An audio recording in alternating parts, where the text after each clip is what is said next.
하나님의 말씀은 에베소서 4장 1절 10절까지 말씀입니다. 에베소서 4장 1절부터 10절까지 한 절씩 교독하시겠습니까? 그러므로 주 안에서 갇힌 내가 너희를 권하노니 너희가 부르심을 받은 일에 합당하게 행하여 모든 정성과 온유하고 오늘의 평안에 매는 줄로 성령이 하나 되게 하신 것을 힘써 지키라.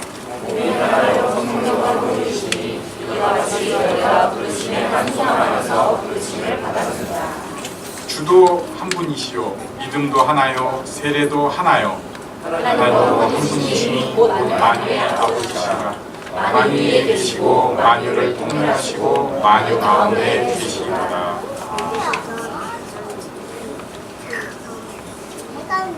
좀 유치한 얘기인데요. 제가 예전에 단기 선교를 가거나 아니면 그 신학 강의를 하러 제3국에 갈 때 이제 제 나름대로는 못 올지도 모른다. 괜히 그런 생각을 가지고 일단 집 정리를 합니다. 거의 안 하는 집 정리를 갑자기 책상 정리를 다 하고 그 다음에 교회를 안 다니던 사람, 그러니까 좀 나오다가 좀 뜸한 사람들 있잖아요. 연락을 다 했어요. 그리고 할 수 있으면 다 찾아갔어요.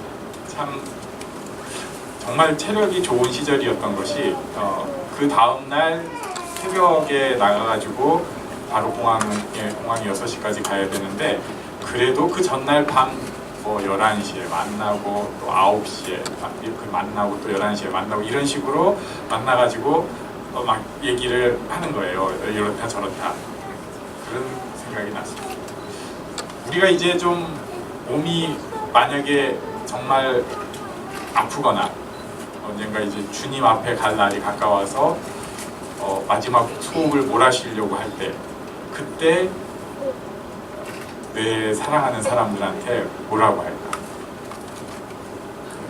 지금 사도 바울이 그런 심정으로 이야기하고 있는 것을 1절을 한번 같이 읽어보겠습니다. 1절 시작. 그러므로 주 안에서 갇힌 내가 너희를 권하노니 너희가 부르심을 받은 일에 합당하게 행하여. 그러므로 주 안에서 갇힌 내가 너희를 권하노니.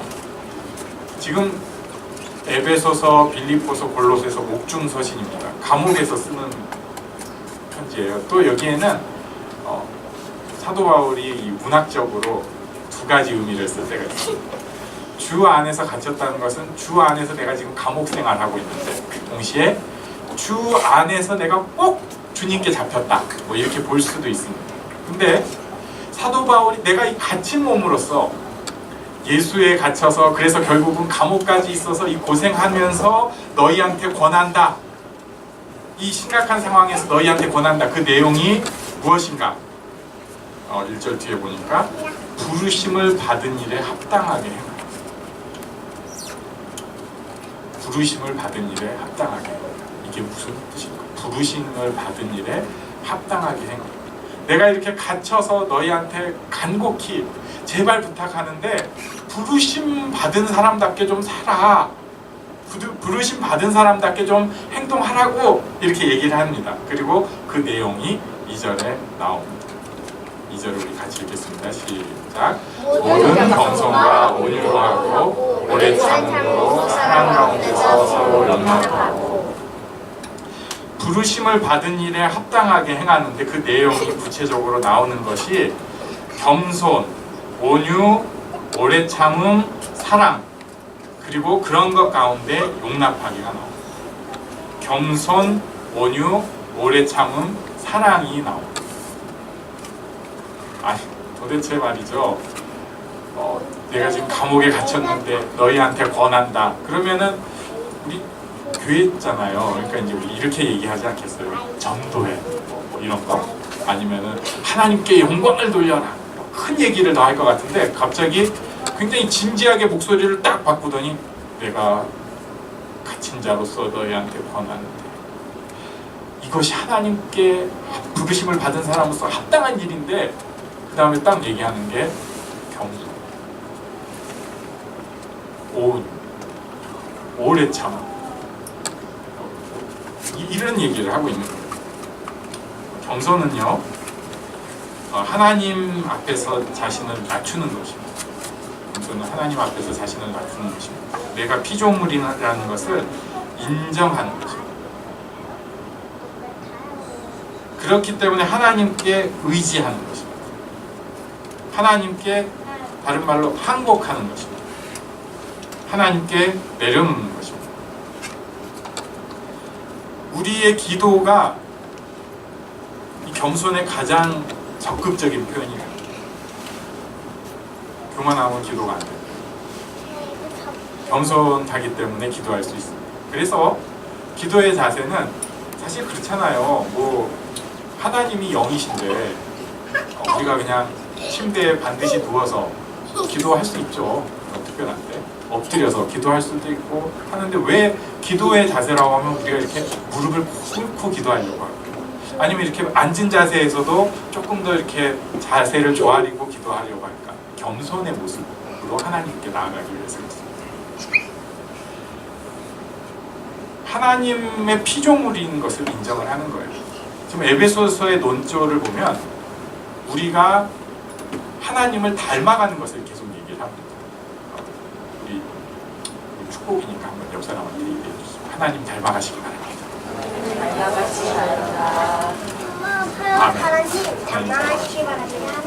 그런데 내가 하나님을 닮아가는 것이랑 내가 하나님이 되는 것은 달라요. 하나님을 닮아가는 것하고 내가 하나님이 되는 것은 완전히 다르고, 하나님이 되는 것이 비전인 존재가 있어요. 마귀였어요. 내가 하나님 되겠다.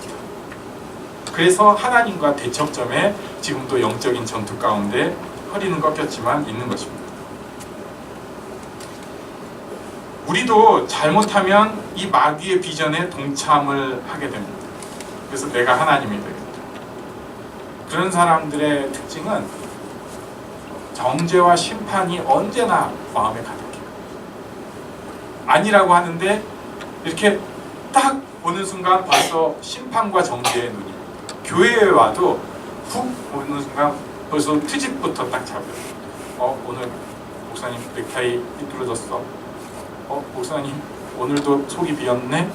뭐 이런 거부터 시작해가지고 교회에 뭐가 있어? 저번 주도 안 해놨더니 이번 주도 안 해놨네. 어디 가면은 그런 생각부터 하는 거예요. 내가 하나님이 된 사람의 특징입니다. 그러나 우리가 만약에 하나님의 눈으로 나를 본다면, 하나님 앞에서 자신을 본다면 우리가 할 수 있는 말은 하나예요. 그냥 내가 죄인입니다. 이거밖에 할 수가 없습니다. 그래서 하나님 앞에서 자신을 낮춥니다. 부르심을 받은 사람은 겸손을 그래서 가질 수밖에 없습니다. 우리 모두 꼭 겸손해야겠습니다. 두 번째 나오는 것은 온유입니다. 온유는 좀 어려운 말, 굉장히 큰 힘이 일정한 방향으로 조정되는 것을 뜻합니다. 그러니까 옛날에는 이런 때 썼어요. 그 야수가 길들여졌을 때 온유라고 합니다. 폭포가 막 이렇게 물길이 그냥 막 가는 건 홍수인데 그게 어느 한 점이 돼서 쭉 가면은 이제 이게 온유라고 할 수 있어요. 길들여진 거예요. 통제되는 것입니다. 우리한테 있는 약함이나 악함이 다 있죠. 예, 이 중에 혹시 그런 거 없는 분이 어디 있어요? 다 있어요. 어떤 분은 좀 외향적으로 그게 드러나는 분이 있고, 어떤 사람은 내적으로 삭히면서 약함과 악함이 막 드러나는 사람이 있는데, 이것을 하나님 앞에서 적절히 통제를 하는 것이 온유입니다. 그런 면에서 교회 안에 횡행하고 있는 가식과는 또 다른 거예요. 가면을 쓰고 할렐루야 이게 아니라 자기 안에 있는 모습, 자기의 개성까지도 살려내면서 하지만 그것을 통제하는 것, 이것이 온유입니다. 제가 대학 때 기도 제목 물어보면 어디서 듣고 와가지고 맨날 제가 저는 온유한 사람이 되고 싶습니다. 이걸 입에 붙이고 살았는데, 지금 생각해보면 죽을 때까지 기도 제목인 것 같습니다. 우리 옆에 계신 분에게 온유한 사람 되시기 바랍니다. 온유한 사람 되시기 바랍니다. 네. 자, 그런데 이 겸손, 그 다음에 이 온유, 요것은 예수님의 특징이기도 합니다. 마태복음 11장 29절 우리 한번 같이 읽겠습니다. 시작. 나는 마음이 온유하고 겸손하니 나의 멍에를 내고 내게 배우라. 그리하면 너희 마음이 쉼을 얻으리니. 예수님께서 자기 특징을 딱 말씀하시는데 뭐라고 하시냐면 나는 마음이 온유하고 겸손하니. 그러니까 이 겸손과 온유를 갖는 사람은 예수님의 마음을 실제로 갖는 거예요. 세 번째는 오래 참음입니다. 겸손과 온유가 있는데 그 다음에 오래 참음. 모든 기독교인에게 가장 기본적으로 필요한 덕목이고 하나님께서 누구든지 똑같이 훈련시키는 내용이기도 합니다. 그것은 오래 참음. 오래 참음. 굉장히 힘든 일. 우리 아이들도 지금 오래 참음을 배우고 있습니다. 이미 제가 생각할 때 지금쯤 이제 한계 시간이 끝난 거예요. 근데 얼마나 오래 참는가? 오래 참음의 대명사의 질문이 있습니다. 예수님과 베드로의 대화 중에 나옵니다. 예수님께서 굉장히 귀한 말씀을 해주세요. 두세 사람이 내 이름으로 모인 곳에는 나도 그들 중에 있느니라. 이렇게 축복을 해주시니까 베드로가 이 질문을 합니다. 주여, 형제가 내게 죄를 범하면 몇 번이나 용서하여 주리이까? 형제가 내게 죄를 범하면 몇 번이나 용서하여 주리이까? 7번까지 하면 되지 않겠습니까? 우리 22절 다 같이 읽겠습니다. 시작. 예수께서 이르시되 내게 이르노니 7번뿐 아니라 7번을 70번까지라고 하시니라. 하나님의 부르심을 받은 사람은 오래 참을 수 있어요. 오래 참을 수 있어요. 오래 참을 수 있어요. 마지막 다 모든 것을 못하는 그 순간에 또 한 번 더 오래 참을 수 있어요. 네 번째, 그렇기 때문에 서로 용납하게 있는 모습 그대로 받아주는 것입니다. 아이들에게도 우리가 그것이 필요합니다. 엄청나게 사랑하죠. 우리 다시 한번 옆에 사람에게 이렇게 특히 아이들은 안아주면서 사랑해 한번 해주시겠어요? 아이는 아닌데 저도 딸이 저렇게 크면 더 좋을 것 같아요. 사랑해.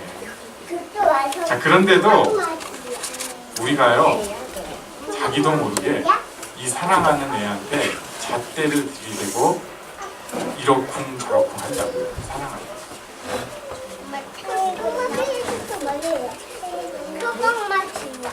제가 딱 그런 사람입니다. 애들한테도 그런 면이 있는데 제가 사실 되게 창피한 얘기인데 연애를 못하다가 연애 한 번 하고 결혼한 스타일이었거든요. 있잖아요. 한 방에 결혼. 그래가지고 이렇게 그냥 그 전까지는 교회에서 친한 언니, 동생, 누나 뭐 이런 거 많았어요. 그래가지고 자매들이랑 잘 지냈는데 이게 누구랑 이렇게 처음으로 사귀어보니까 제일 힘든 게 뭐냐면 마음에 안 드는 거예요. 믿기세요? 제가 그냥 입이 찢어져가지고 마냥 좋아해줘야지 어디 마음에 안 드는 게 이게 말이 되냐고요. 그래가지고 마음에 안 들어요. 이건 이래야겠고 저건 저래야겠고 굉장히 이것저것 어쩌고 저쩌고 물론 말은 좋죠. 내가 사랑하니까 더 잘 되라고. 이런 것은요 부르심에 합당한 모습이 아니에요. 내가 사랑한다고, 내가 친하다고, 물론 하나님께서 마음을 주셔서 그 사람한테 얘기해 줘야 될 때가 있어요. 그러나 그런 경우 생각보다 적습니다. 오히려 하나님께서 원하시는 것은 그런 일 가지고 내가 기도하기를 기뻐하시지 그거 갖고 쫓아가서 얘기하는 것은 정말 그 마음을 주실 때가 있어요. 그때는 하셔야 돼요. 무조건 하셔야 돼요. 그런데 그렇지 않다면 기도하고 기다려줘야 되는데 우리는 그게 아니라 내가 수틀리면 일단 이부터 여는 거죠. 상대편에 대해서 받아주는 거. 그 사람이 하나님의 작품이라고 인정하는 거. 그래서 그 사람의 좋은 면, 나쁜 면을 있는 모습 그대로 인정하고 받아들이는 것이 용납하는 것입니다. 하나님의 작품입니다. 물론 아직 미완의 작품이니까 좀 뜯어내야 될 것도 있고 다듬어야 될 면도 분명히 있어요. 하지만 이 사람이 하나님의 작품이라는 것을 먼저 인정을 하는 것입니다. 내 마음대로 넌 꺼져 이게 아니라 하나님의 작품입니다. 그래서 그 사람을 그대로 받아주는 것. 그것이 용납. 우리 옆에 사람에게 말씀해 주시기 하나님의 작품이 있어요. 진짜예요. 하나님의 작품. 이렇게 하는 것. 온유, 겸손, 온유, 오래 참음, 용납함이 부르심에 받은 일에 합당하게 하는 것인데 이런 겸손, 온유, 오래 참음 이런 용납하는 것에서 하나가 더 들어가게 됩니다. 3절을 한번 같이 읽어볼까요? 3절 시작. 평안에 매는 줄로 성령이 하나 되게 하신 것을 힘써 지키라. 평안에 매는 줄로 성령이 하나 되게 하신 것을 힘써 지키라고 말씀하고 있습니다. 성령께서 하신 일이 하나 되게 하신 일이에요. 성령이 하나 되게 하신 일. 이 하나 되게 하신 것을 굉장히 시적으로 표현한 것이 오늘 오후에 공부할 내용에 나와서 제가 찾아봤는데 계시록 14장 3절입니다. 제가 읽어드리겠습니다. 그들이 보좌 앞과 내 생물과 장로들 앞에서 새 노래를 부르니 땅에서 속량함을 받은 14만 4천 밖에는 능히 이 노래를 배울 자가 없더라. 좀 너무 계시록적인 표현인데 땅에서 속량함을 받은 14만 4천은 예수 믿는 사람한테 돼요. 이 예수 믿는 사람들이 보좌 앞과 내 생물과 장로들 앞에서 새 노래를 부르는 것은 이제 우리가 죽어서 하나님 나라 가운데 할 행동을 한다고 볼 수 있는데 그때 부르는 노래가 뭐냐면 새 노래예요. 시편에도 새 노래 얘기가 나오고 그 계시록에도 새 노래가 나오는데 이 새 노래에 대해서 설명을 뭐라고 하냐면은 이 사람들 외에는 노래를 배울 자가 없다는 거예요. 교회에 와서 찬송을 배우고 CCM을 부르고 심지어 찬양 인도를 하더라도 하나님 입장에서 보면 노래가 있고요. 새 노래가 있어요. 성령께서 하시는 일은 그 노래가 새 노래가 되게 하십니다. 우리가 하나님 앞에 정말로 새 노래로 들어갈 수 있는 사람들이 있습니다. 같이 모여서 찬양을 하면요. 이 성령의 새 노래 되게 하심이 막 충격이 일어나는 거예요. 그래서 그냥 어떤 노래 공연에서 느끼는 감동이 아니라 함께 하나님 앞에 모두가 그냥 올라가는 그 감동과 감격이 있어요. 저는 우리 교회 찬양이 꼭 그렇게 되고 싶어서 기도하고 준비를 하는데 이렇게 성령이 하나 되게 하시는 놀라운 역사가 있어요. 진짜 그 말할 수 없는 그 하나 되게 하심. 그런데 성령의 하나 되게 하심이 있는데 여기 3절에 보니까 뭐라고 되어 있냐면 성령이 하나 되게 하신 것을 힘써 지키라라고 말씀하고 있습니다. 분명히 성령께서 하나 되게 하시는 건 맞는데 우리가 그 다음에 해야 될 것은 그것을 힘써 지키는 모습이 있어야 된다는 것입니다. 제가 이 말씀과 더불어서 부담되는 말씀 이런 걸로 두 가지가 이 말씀 하나 또 하나가 더 있는데 이게 로마서 12장 18절이에요. 우리 한번 같이 읽겠습니다. 시작. 할 수 있거든 너희로서는 모든 사람과 더불어 화목하라. 제가 굉장히 싫어했던 말씀. 왜 이런 말씀을 주셔가지고 원래 이 나쁜 놈들은 좀 혼내줘야 되는 거 아니에요? 정의의 심판과 이런 게 나와야 되는 거 아니에요? 그래야지 좀 괜찮지. 그래가지고 누가 그런 얘기를 하던데 남자는 좀 인상이 더러워야 좀 편하다고. 인상으로 먹고 가니까 사람들이 시비를 덜 건대요. 저도 좀 그런 편이에요. 아무튼 근데 성경 말씀은 그 사람이랑도 할 수 있거든. 화목하라는 걸 할 수 있거든. 그리고 오늘 말씀에는 성령이 하나 되게 하신 것을 힘써 지키라는, 아까는 할 수 있거든이고 여기서는 이제 힘써라고 말씀하고 있어요. 예수를 믿는 사람, 하나님께 부르심을 받은 사람은 할 수 있거든 화목하고요. 교회 내적으로는 힘써서 화목해야만 합니다. 가끔 이럴 수 있어요. 좀 교회에서도 우리가 섭섭한 일이 당연히 있잖아요. 그러니까 아우 뭐 안 볼 수는 없고 마음에 그냥 담을 쌓는 게 서로 시험이 안 되는 거예요. 그러려니 하고 그냥 마음에 담을 쌓는 게 낫겠다.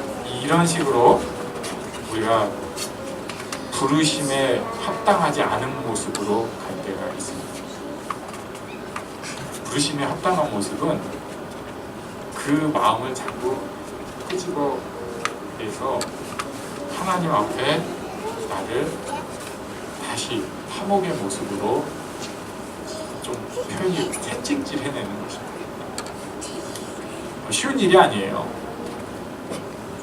그래서 어떻게 보면 제가 조금 목회에 대해서 알고 나서부터 기도했던 제일 힘든 기도, 열심히 씨름했던 기도는 전부 용서하게 해주세요. 용납하게 해주세요. 제가 그냥 있는 모습 그대로 그 사람의 장점을 축복하게 해주세요. 이런 기도였어요. 어떨 때는 막 뚜껑이 열리니까 머리에다 손을 얹고 정말 그 느낌이 있어요. 이 뚜껑이 이렇게 머리가 올라가는, 그래서 빠지나? 이게 막 이러면은 이거 이렇게 누르면서 제가 용서를 내려주시고 저 사람도 하나님의 작품인데 있는 대로 용납하게 해주시고 제게 사랑의 마음을 주세요. 힘써서 화목하는 것입니다. 할 수 있거든 화목하는 것입니다. 이것이 우리에게 주신 하나님의 부르신 뜻에 합한 것입니다. 그 다음에 이제 4절부터 6절까지는 그 이유가 다 하나이기 때문에 성령도 하나고 세례도 하나고 하나님도 하나고 그리스도도 하나고 해가지고 하나가 7가지가 나와요. 우리도 이 하나님 안에서 이 화목을 꼭 누리고 지켜내는 모습을 가지면 좋겠습니다. 우리 옆에 사람 보시면서 화목하겠습니다 하고 한번 다짐 한번 하시겠어요? 화목하겠습니다.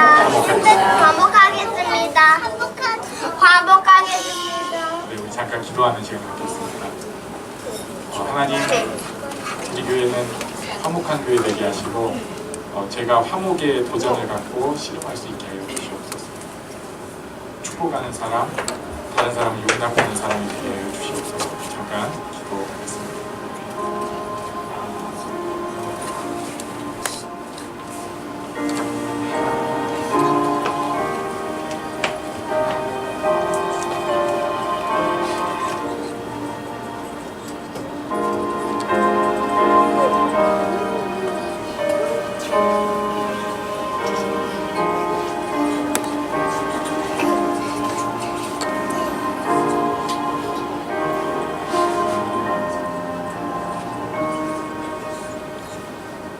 겸손히 주를 섬길 때 괴로운 일이 많으나